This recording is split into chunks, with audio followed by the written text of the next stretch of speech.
کہ کہیں نہ کہیں ایسا منصوبہ تیار تھا کہ زرداری صاحب کو گرایا جائے، جس کو اب شیلف یا بند کر دیا گیا ہے۔ مملکت جداد اسلامی اسلامیہ ایک مزاحیہ سرکس ہے، یعنی بجلی کشمیر کے اندر ناظرین بجلی کے مسائل، ایک تو بجلی 6 گھنٹے نہیں ہوتی، یہ ایک الگ ہی کہانی ہے۔ اس کے بعد وہ کہتے ہیں کہ جناب یہ مملکت ایک سرکس ہے۔ اب وہ کہتے ہیں کہ جناب اس کا جو محسن نقوی صاحب ہے وہ پہلے کہتے رہے، لیکن جو تردید انہوں نے کی ہے اس کے بعد یہ واضح ہو گیا ہے کہ کچھ نہ کچھ تھا کہ جو کہ شیلف کے اندر موجود تھا۔ اب ناظرین حامد میر صاحب نے ایک اور گفتگو کی ہے، اور یہ قاسم اور سلیمان کے بارے میں کی ہے۔ عمران خان صاحب کے بیٹے جنہوں نے پاکستان میں آنا ہے، اب تحریک کا حصہ ظاہر ہے بنیں گے یا نہیں بنیں گے، یہ ظاہر ہے بہت ساری چیزیں موجود ہیں اور ابھی تک ان کی جانب سے بھی کنفرم نہیں کیا گیا۔ لیکن پاکستان میں سب سے بڑی ڈیبیٹ اور ڈسکشن ہے جس پر کل متی اللہ جان صاحب نے یہ کہا تھا یہ قاسم ہے یا محمد بن قاسم ہے جتنی حکومت ڈری ہوئی ہے۔ حامد میر صاحب کیا کہتے ہیں قاسم اور سلیمان کے بارے میں، یہ سن لیں۔ قاسم اور سلیمان کے بارے میں حکومت کے مختلف وزراء جو ہیں ان کی مختلف رائے ہے، لیکن یہ بات جو ہے یہ واضح ہے کہ ان کے آنے کا جو اعلان ہے اس کی وجہ سے ایک تھرتھلی مچ گئی ہے حکومت کی صفوں میں۔ پھر اسی پر ناظرین ابھی یہ ایک اور خبر آئی ہے، اور یہ خبر یہ ہے کہ زرداری مستعفی نہیں ہو رہی۔ فیلڈ مارشل نے کبھی صدر بننے کی خواہش ظاہر نہیں کی، اور یہ شہباز شریف صاحب سٹیٹمنٹ دے رہے ہیں، تو اچانک سے یعنی اگر یہ صرف ایک صحافی کی خبر تھی اور زرداری صاحب کو نہیں ہٹانا تھا یا فیلڈ مارشل نے نہیں آنا تھا، اتنا رولا کیوں پڑا ہے، اتنی تردیدیں، اتنی گفتگو؟ شہباز شریف بھی کہہ رہے ہیں، محسن نقوی بھی کہہ رہے ہیں، اور محسن نقوی کا جو کہنا ہے وہ کہیں اور سے ظاہر کروایا جا رہا ہوگا، تو کچھ نہ کچھ ہے جو کہ موجود تھا، لیکن یہ کیوں شیلف میں رکھا گیا ہے، کیا سوچ ہے اس کے پیچھے، یہ ابھی تک ظاہر چیزیں واضح نہیں ہیں۔ ناظرین میں آپ کو ایک ویڈیو دکھانا چاہتا ہوں، اس ویڈیو کو آپ نے غور سے دیکھنا ہے۔ یہ 2 بیٹے اس خاتون کے شہید ہو گئے ہیں، اور 2 بیٹے شہید ہونے کے بعد یہ والدہ کیا کہہ رہی ہے، اور بلوچستان کے اندر جو فتنہ الہندوستان ہے جو کہ ہندوستان دہشت گردی وہاں پر کروا رہا ہے، انہوں نے ان کے 2 بیٹے شہید کیے۔ 2 بیٹے شہید ہونے کے بعد یہ والدہ ان کے سر پر دوپٹہ دیکھیں اور یہ کیا پاکستان کے بارے میں، اس ملک کے بارے میں، اس پاک سرزمین کے بارے میں کہہ رہی ہیں، یہ سن لیں۔ پیارے پاکستان اونچی تیری شان، سورج سے بھی چمکیلی ہے تیرے پہاڑوں کی پیشانی۔ اے پیارے پاکستان، یہ خاتون کے 2 بچے ان کی جانیں چلی گئی ہیں۔ یہ ملک ہے، یہ پاک سرزمین ہے، یہ ہمارا ملک ہے۔ افسوس کی بات یہ ہے ناظرین کہ اسی ملک سے گزشتہ 3 ماہ میں 5 سے 6 لاکھ بندہ ملک چھوڑ گیا ہے، نوجوان ملک چھوڑ گئے ہیں، بڑی تعداد ہے۔ ابھی تک سے تقریباً 30 سے 35 لاکھ بندہ ملک چھوڑ چکا ہے۔ اپنے ملک کے اندر صحافی جرنلسٹ ملک چھوڑ گئے ہیں۔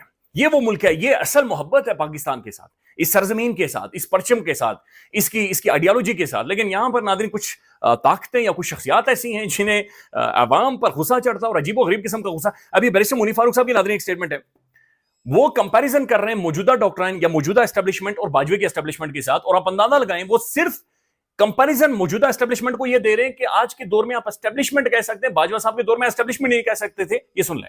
اگر کوئی یہ کہے کہ اس ڈاکٹرائن کے اندر جو فیلڈ مارشل حافظ عاصم منیر صاحب کی ہے کہ دباؤ نہیں ہے تو وہ غلط ہے۔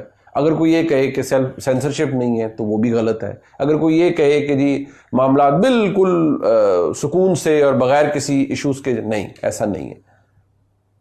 ایک جو ریڈ لائنز ہیں وہ جب کراس ہوتی ہیں تو ان پر ریئیکشن بھی آتا ہے، پہلے بھی آتا۔ اب اس کو آپ اس طرح سے کہہ سکتے ہیں کہ وہ ایک اداراتی رسپانس ہے، وہ باجوہ صاحب کے وقت میں بھی تھا، وہ آج کے وقت میں بھی ہے، لیکن ایک فرق ہے۔ ناظرین یہ بڑی انٹرسٹنگ خبر ہے، پاکستان کی اے ٹیم یہ ظاہر جا رہی ہے برطانیہ میں کھیلے گی، اور یہ طلعت حسین صاحب کے جو صاحبزادے ہیں یہ شامیل حسین، انہیں بھی شامل کر دیا گیا اس ٹیم کے اندر۔ اچھا یہ احمد فرحات صاحب نے ٹویٹ کیا، وہ یہ کہہ رہے ہیں کہ طلعت حسین صاحب نے جو حکومت کی خدمت کی ہے اس کی خدمت میں انہیں سفارش کے طور پر یا سفارشی وہاں پر بھرتی کی گئی ہے۔ اچھا میں صرف ان کا ریکارڈ دیکھ رہا ہوں، آپ کے سامنے رکھ دیتا ہوں۔ یہ شمائل حسین کا کرکٹ کیریئر سٹیٹس ہیں جو کہ ان کے ہیں پاکستان انڈر 19 کے غالباً، یہ آپ کے سامنے رکھ دیتے ہیں۔ انہوں نے جو فرسٹ کلاس میچز کھیلے ہیں، 11 میچز کھیلے ہیں، 19 اننگز کھیلی ہیں، اور یہ ان کے 775 رنز ہیں، ہائیسٹ 229، یعنی ان کی ایوریج ہے 43 رنز کی۔ لسٹ اے 2 میچز کھیلے ہیں اور 2 میچز میں انہوں نے 46 رنز بنائے ہیں۔ پھر T20 انہوں نے 7 کھیلے ہیں، وہاں پر انہوں نے 144 بنائے، 24 کی غالباً ان کی ایوریج ہے، اور بالنگ یہ نہیں کرتے، بیٹسمین ہیں، اور اوورآل ان کی ایوریج دیکھیں تو ایک فارمیٹ میں ان کی لسٹ اے میں رہی ہے 23 کی، اور دوسرے فارمیٹ میں ان کی 24 کی ایوریج رہی ہے۔ فرسٹ کلاس میں جو انہوں نے کھیلا ہے اس میں ان کی ایوریج 11 میچز محض کھیلے ہیں، اور وہاں پر ان کی 43 کی ایوریج ہے، 11 میچز کچھ بھی نہیں ہوتے۔ اور اس کے بعد انہیں پاکستان اے ٹیم میں شامل کر دیا گیا ہے، جس کا یہ باقاعدہ سے حصہ ہوں گے، اور دوسری جانب ناظرین ایک اور سٹیٹس آپ کے سامنے میں رکھ دیتا ہوں. یہ محمد ہریرہ ہیں جنہیں ڈراپ کیا گیا ہے, یہ شامل نہیں ہیں. فرسٹ کلاس میں ان کے 48 میچز ہیں اور 48 میچز میں 3512 ان کے رنز ہیں, 45 کی ان کے ایوریج ہے, 311 ان کا ہے. لسٹ ایج میں اے میں 26 میچز ہیں اور ان کے 26 میں 28 کی ایوریج ہے, 100 پلس ان کا بیسٹ رنز ہے. T20 میں 23 میچز میں 531 رنز ہیں, 86 کا ان کا سکور ہے. طلعت حسین صاحب کے صاحبزادے شامل حسین اور اکربا پرواری کا ایک اور متاثرہ محمد ہریرہ, دونوں کے سٹیٹس خود دیکھ لیجیے. اچھا, یہ صرف احمد فرحاد صاحب بات نہیں کر رہے, فواد چودھری صاحب نے بھی ٹویٹ کیا ہے. وہ یہ کہتے ہیں کہ طلعت حسین that despicable fraud allegedly pocketed millions from the bank, corrupt, mismanaged PTV, drowning in debt and bloating with the ghost employees while his son unjustly, یعنی کہ کہہ رہے ہیں کہ جناب پی ٹی وی سے انہوں نے کوئی ملینز آف, یعنی پیسوں کی بوریاں انہوں نے بھروائی ہیں اور اب بھی انہوں نے مال. اب اچھا, طلعت حسین صاحب کے بارے میں یہ بھی ابھی خبریں بہت ساری گردش ہیں کہ وہ حکومت سے شاید بعض اوقات اس لیے ناراض ہو جاتے ہیں کہ انہیں ایمبیسڈر نہیں لگایا گیا. وہ ایمبیسڈر لگنا چاہ رہے تھے, یعنی اس ملک کے اندر جس کا کھانچہ جہاں تک چلتا ہے بس چلائی جاؤ, کھانچہ چلائی جاؤ اور آگے بڑھ جاؤ. یہی ہے, اس ملک کا کھانچہ صرف اسی طرح سے چلایا جا رہا ہے. اور وہ بھی لکھ رہے ہیں کہ ڈسگریسفلی سائڈ لائننگ اے مور ڈیزرونگ پلیئر, یعنی بہت سارے ڈیزرونگ پلیئر کو سائڈ لائن کر کے اپنے بیٹے کو انہوں نے شامل کرے. بٹ آئی اسٹل بلیو, دیکھیں کرکٹ گراؤنڈ کی گیم ہے, کرکٹ باہر بیٹھ کے آپ ٹھیک ہے تھوڑا سا پروٹوکول لے لیں گے یا مراعاتیں بھی لے لیں گے, لیکن گراؤنڈ میں جا کر اصل نہ آپ کا تپڑ کتنا پتہ چلنا, آپ کے خون کی گرمی کتنی ہے وہ گراؤنڈ میں پتہ چلنی ہے. جب برطانیہ کے, آسٹریلیا کے اور انڈین فاسٹ بولر سامنے آئیں گے تو محترم طلعت حسین صاحب کے شمائل کی بھی کہانی سامنے آ جائے گی.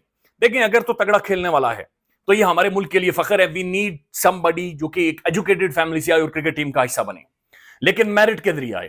لیکن اگر تو یہ سفارشی بھرتی ہے جس کا ذکر ہو رہا ہے, بلکہ جو شہباز گل صاحب ہیں انہوں نے تو یہاں تک کہا کہ انہوں نے پورے گراؤنڈ کے اوپر اپنے بیٹے کی پریکٹس کے لیے قبضہ کیا ہوا ہے, تو اگر تو یہ سفارش پر آیا ہے تو یہ پہلے میچ میں ہی ناک جو ہے وہاں سے خون رستا ہوا یہ بندہ باہر آئے گا. چونکہ دنیا مذاق نہیں کرتی, ٹھٹھا نہیں لگاتی, وہ بال پھر کرتے ہیں 143 کی 150 کی سپیڈ سے, پھر بمراہ بھی بال کرتا ہے, پھر سراج بھی نظر آتا ہے, پھر دنیا بال کرتی ہے, پھر محمد شامی بال کو دونوں طرف گھماتا ہے. تو کہانی کھول کر سامنے آ جائے گی بہرحال جو بھی اس حوالے سے ہے. ناظرین, ڈراپ سائٹ ویب سائٹ کی جانب سے یہ خبر آئی ہے پہلی دفعہ. امریکی نیوز ویب کا بڑا دعویٰ, امریکی صدر ڈونلڈ ٹرمپ نے پاکستان کے آرمی چیف سے ہونے والی ملاقاتوں میں عمران خان کی رہائی پر زور دیا ہے اور کہا ہے کہ میں نے اپنے الیکشن مہم کے دوران اپنے حامیوں سے وعدہ کیا تھا کہ وہ عمران خان کی رہائی کی کوشش کروں گا.